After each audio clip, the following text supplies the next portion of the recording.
রাব্বি, তোমার ডাকছি যেহেতু আমার বোন তোমার পছন্দ করে, তুমি আমার বোনকে পছন্দ করো, তোমার বন্ধুও রাজি। এখন আমার আব্বা শরীরের অবস্থা ভালো না, আমি চাই আমার বোনকে তোমার হাতে তুলে দিতে। তো তোমার গার্জিয়ান বলতে তোমার আম্মু আছে, তাই আম্মুর একদিন ডাকো, তার সাথে কথাবার্তা বলে বিয়ের ডেটটা ফাইনাল করি। তুমি কি বলো? জি ভাই, আম্মু গত সপ্তাহে সিঙ্গাপুর গেছে তো জরুরি একটা মিটিং এ।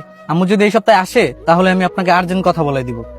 তুমি সবসময় একই কথা বলো, তোমার আম্মু এখানে গেছে, তোমার আম্মু এখানে গেছে, তোমার আম্মুর সাথে কথা বলাই দাও না, এবার আসলে কথা বলাই দিবা। আসলে ভাই আম্মুর সাথে যেরকম ভাবে কথা হয় না, দেখা হয় না। বাসা থেকে হোস্টেলটা দূরে তো, তাই আমি হোস্টেলে থাকি। বুঝতে পারছি, বুঝতে।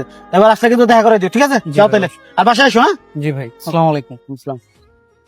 এই মহিলা, এই সত্যি করে কও, তোমার বাড়ি কই? তুমি আমার বাড়ির ভিতরে ঢুকে টাকা চুরি করছো, আমার ছোট ভাই আইতাছে, আমি তোমার কিছু কইতে পারবো না। ওই যাইছে, আমার ওইদিকে।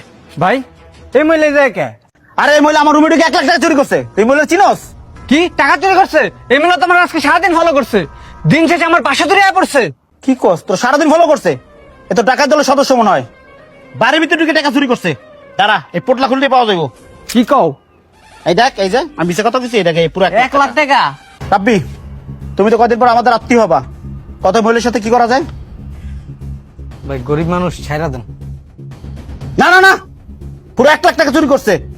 টাকা যেহেতু চুরি করছে তাহলে মাইকটা দিয়ে পুলিশই দিয়ে দেন। বরক মোম এমনিতে বলবো না, প্ল্যান 1 যাতে ফেল করছে, প্ল্যান বি কাজে লাগা।